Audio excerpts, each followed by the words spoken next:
Täna hommikul olen Meiekose Tamme metsaonni juures. Asub see Soomaa rahvuspargis. Ja vaatame, mis siin on. Nii, siin on väike metsaonn, katusealune istumiskoht, grillkoht ilma katteta, puukuur ja siin on WC. Vaatame sisse.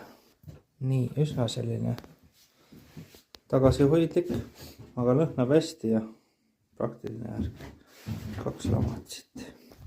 Nii, grillikoht on siuke lahtine. Küttepuud ka olemas, lõhkumise jünn.